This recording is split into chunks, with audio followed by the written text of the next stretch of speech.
I'm a MIM 2016. I'm from Scotland. I haven't come far to be here, like many of you have. Prior to starting the MIM program, I worked for a hedge fund investment management business in London. I was there for 14 months, and having just graduated from Exeter University in the Southwest in July 2014. So I graduated from Exeter and did this 2-month internship with this hedge fund business. After which was very good of them, they offered me a contract to join them full time, and within 2 months of having signed this contract, I waited till my boss was away and I sent in this email saying, can I go to the North Pole in March next year? I'll be away for a month, hopefully I'll come back.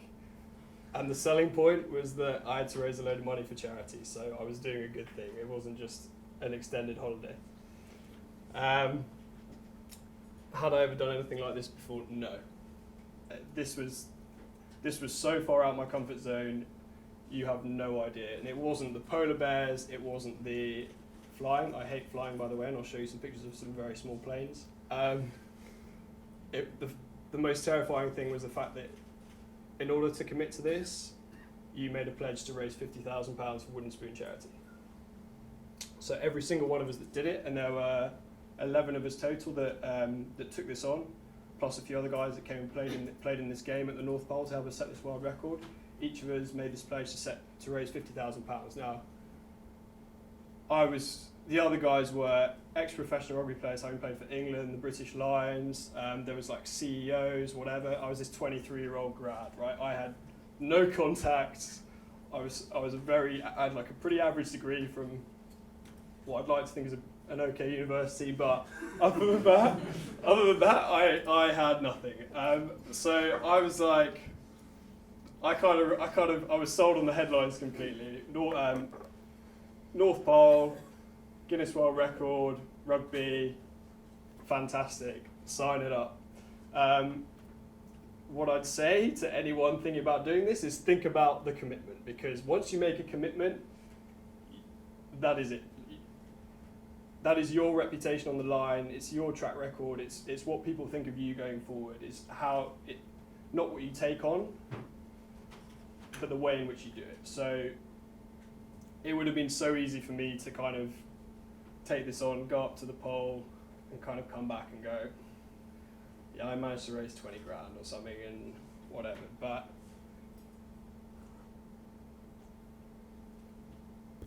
I made this commitment. And when you make a commitment, in my eyes, that is it. You follow through on that, and that is what defines you, and it's what defined the guys around me, that we made this commitment and every single one of us followed through on it, thankfully. So what was the charity? What is Wooden Spoon? Why did we do this? I'm sure a few of you are aware there's a Rugby World Cup going on at the moment. Wooden Spoon is a children's charity in rugby. So the way they raise money to help disadvantaged and disabled children in the UK is through tapping the rugby community. So they reach out to rugby clubs, they reach out to ex-players as ambassadors, us as ambassadors doing this, and they raise money for kids in the UK through tapping these communities. And the way they help these kids isn't necessarily through rugby projects, it can be through building special schools, facilities in hospitals. They also do some community stuff, so they take kids from like rough backgrounds, get them back into apprenticeships, schools, whatever, and help them kind of get back on the straight and narrow. And like I said, rugby's been a huge part of my life. It's given me a huge amount. I've played it all my life. All of my best friends, I think, I've met through the sport. And I've been very, very lucky. I've been very, very lucky to have been brought up in the environment that I was brought up in, to be into the amazing school I went to be here, I guess. And there's so many kids in this country that don't have that. Now, no one's heard of Wooden Spoon. Everyone's heard of UNICEF. UNICEF do incredible work all over the world. But in my eyes, how can we start to think about elsewhere when there's so much in this country? As a Brit, there's so much in this country that we seem to overlook because these bigger charities get so much coverage, they get so much money, almost so much they don't know what to do with it. So yeah, this was where I was taking this on. So 23 years old, no track record. Off we go. So we flew actually 6 months ago tomorrow. This time, 6 months ago, I was sat in a restaurant next to Hugh Grant. Weirdly, flying to Ottawa the following morning to go and do this. It was just the most surreal experience. So off we went, 15th of April this year. Flew to Ottawa. From Ottawa we flew 4 hours north to Iqaluit, which is on there, which is sort of it's the capital of the what were the former Northern Territories of Canada. We got stuck in Iqaluit for 4 days, and it is a pretty miserable place. I don't know how many of you seen Fortitude, Sky Atlantic's Fortitude. Anyone watch this show? Maybe it's a British thing, right? It's okay. So weird stuff goes on in these places. There's weird people. The local people were incredibly friendly to us, incredibly good to us, but it is. Well, look where it is. I mean, people don't tend to leave, people don't tend to come. Those people that do tend to come, more often than not, tend to be running from something or whatever. So it's a really weird dynamic of kind of good local people that want to help us, and then some kind of funny characters. So anyway, we were stuck in this place for 4 days.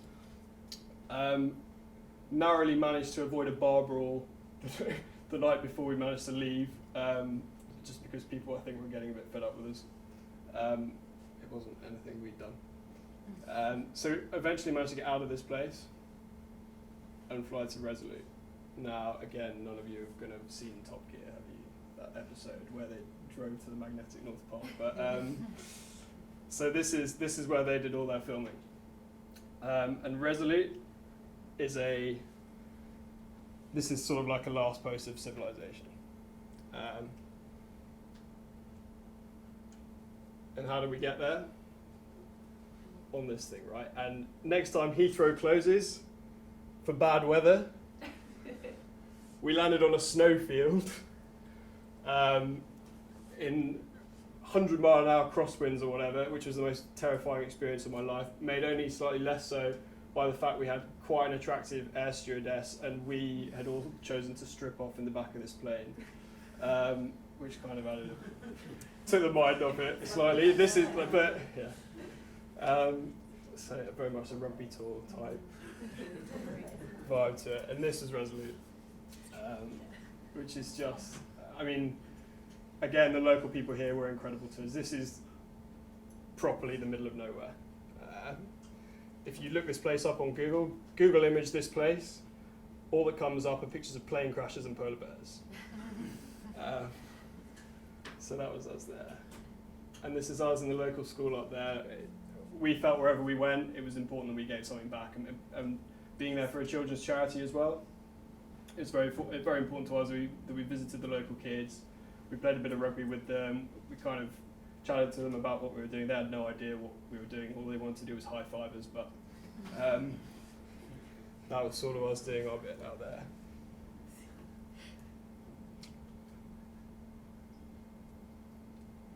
And then north again, to within 100 miles of the magnetic North Pole. And that was stepping off the plane 78 degrees north,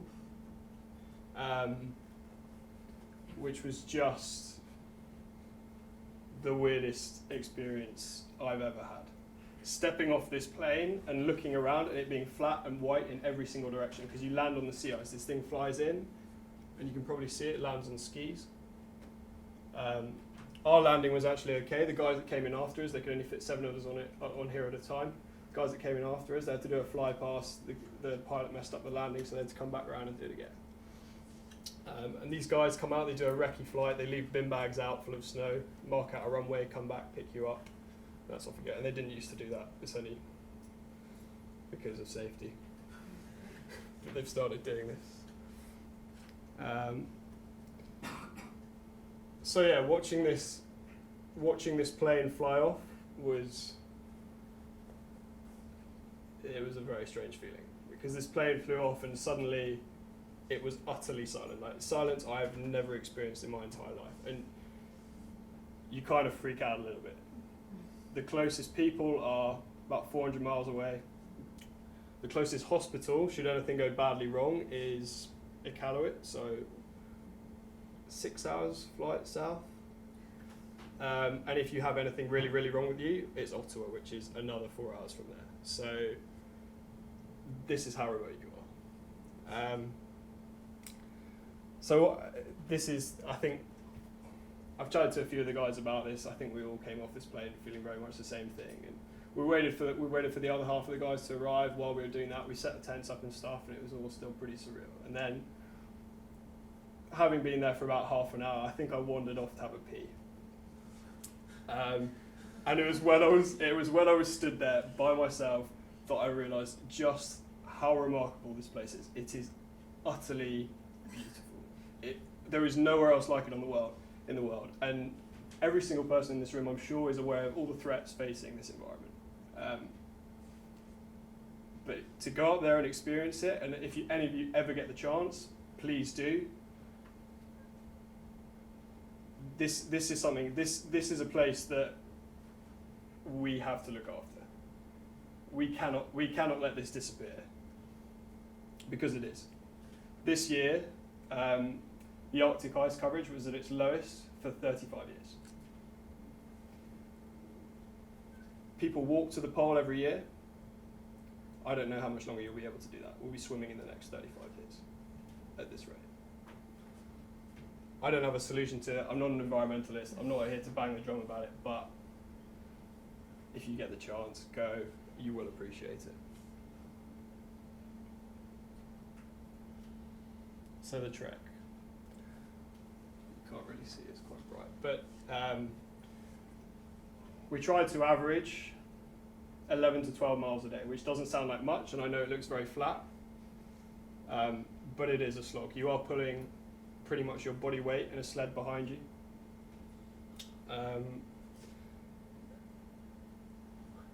The actual trek, I didn't find personally that much of a physical challenge. I felt like I was in relatively good shape out there. It obviously varied. I was the youngest, the oldest being mid-40s, although he wasn't in bad shape either, actually, to be fair. But it was hard work. And what I really, really struggled with, and I think any of the guys would say the same, is that it is so far out of your comfort zone and something you are totally unfamiliar with. Walking and eating and sleeping and drinking, having to make water at minus 30 degrees. Things freeze like that, including your sweat on your body when you stop walking. And that is when you get hypothermia, that is when you get frostbite. When you leave things exposed, when you've been wearing too many layers, you stop, you rest, and suddenly you are absolutely freezing cold because you're drenched in sweat, and that sweat is frozen onto you. And that can become very, very dangerous very quickly. So this is what we were pulling. Tent, fuel, food, rifle for polar bears, all your equipment, everything we needed to survive in this environment. And this was essentially our lifeline. And we lost our fuel, we lost food, whatever. We could have been in serious danger because that plane can't just fly back in again. The conditions have to be absolutely perfect. These guys, the pilots do everything by sight. If they believe they cannot land, they need the contrast from the sun to be able to see the bumps in the snow because it's not flat. And if they don't have contrast to land, you could be stuck there for days, as some of the guys were when we had to get pulled out, which I'll get into. And this was home. Which was actually a beautiful, beautiful place after you've been walking all day. Or you couldn't wait to get inside, wrap up, light up your stove, get cooking. The food was disgusting, but that's what you get. In the morning, you've been sleeping in this tent with 2 other people all night, right? So the whole tent becomes covered in condensation from your breath, which obviously freezes. So you wake up in the morning and you cannot move, because if you move, you get showered in everyone else's, just in snow, which is just completely miserable. Mornings I really, really struggled with. And the food as well, the chili con carne was pretty desperate. I took it, every time I found myself with a chili con carne, I took myself out for rifle testing. I put it on a block of ice about 40 meters away and tested my rifle was still working. And this was the view you woke up to in the morning. That's where you were cooking inside the tent. And polar bears. Fortunately, this was the closest we got to a polar bear. I slept with this pump action shotgun next to me, with rounds of big lead slugs in my pocket. Were one to come through the tent in the night. That was the only defence we had. Like, you can have the tripwires and stuff, but they're pretty unreliable. I'm sure you've all heard the story about the schoolboy that got eaten in Svalbard a couple of years ago. It happens, and it happens much more regularly than you'd think as well.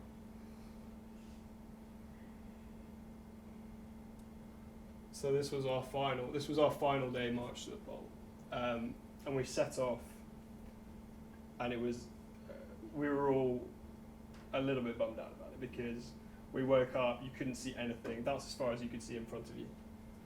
And we thought, oh God, we're going to get there. We're going to have to wait for days to get this game played. We're going to get stuck. But God plays rugby. We arrived at the pole, and the skies just cleared, and it was the most beautiful day. My life is punctuated by tours and by travel and experiences, and I expect this to be equal to anything I've ever done before. I'm extremely proud, very emotional about it all. I'm just really proud of the game. I couldn't be prouder.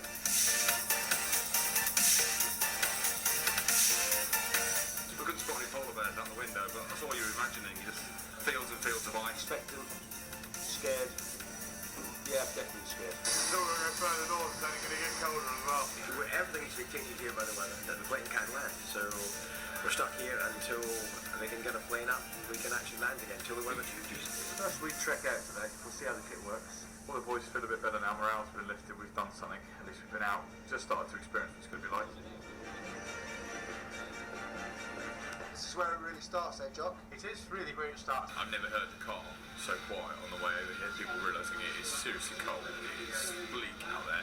The atmosphere is completely different. This feels like a team room. It feels like we used to call it the war room. I mean, we're not here on a tourist trip. We're not going out there and having someone do everything for us and just rock up at the pole and manage it. Essentially, the message that came across was if you're not on your money, you are going to do yourself some serious harm. It's not a Hunger Games, so it means dropped in.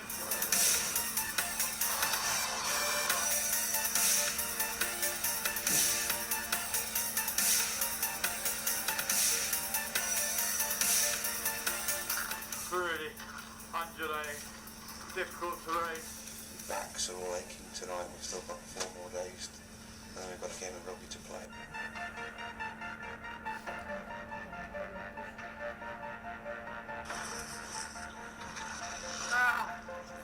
Starting to get tired now.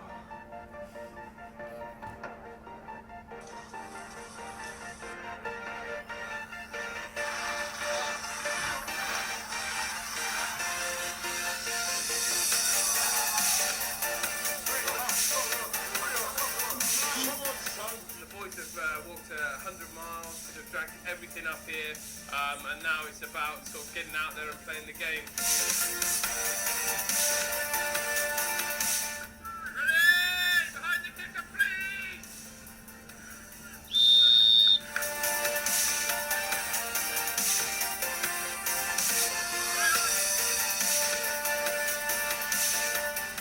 A special group of people that we trekked up here and set this Guinness World Record with. The camaraderie that's been shown has been phenomenal. It's been a brilliant experience from start to finish, even better than it's for a fantastic charity.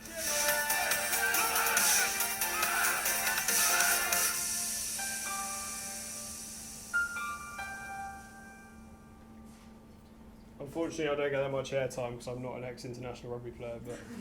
But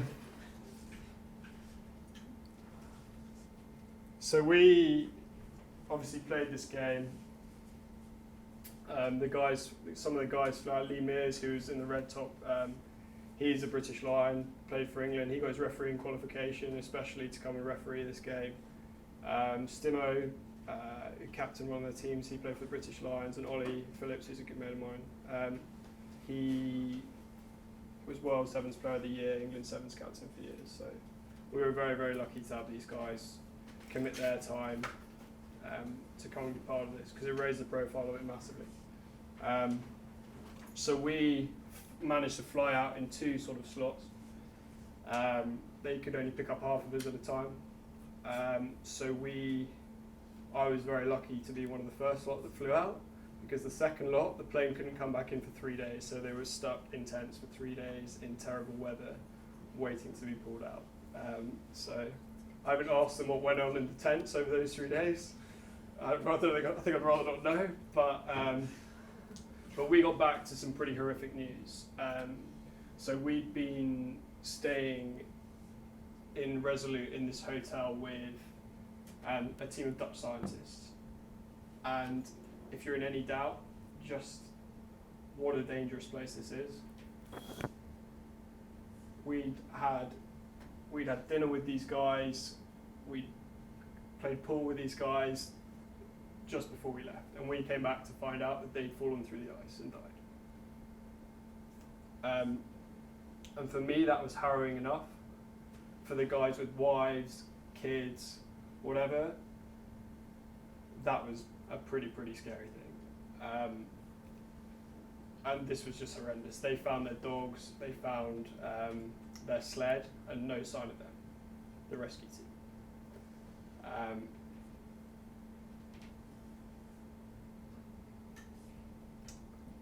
But do I have any regrets about this? Everyone goes to this place being aware of the risks. It could have happened to us, could have happened to any of us. And it was without doubt the most incredible experience of my life. Would I do it again? In a heartbeat. Would I encourage any of you to do it? In a heartbeat. Will I go and do something like this again? Without doubt. So if anyone wants to join me in 2017 to come and go to the South Pole or row the Atlantic or something like that, then let me know. But yeah, any questions?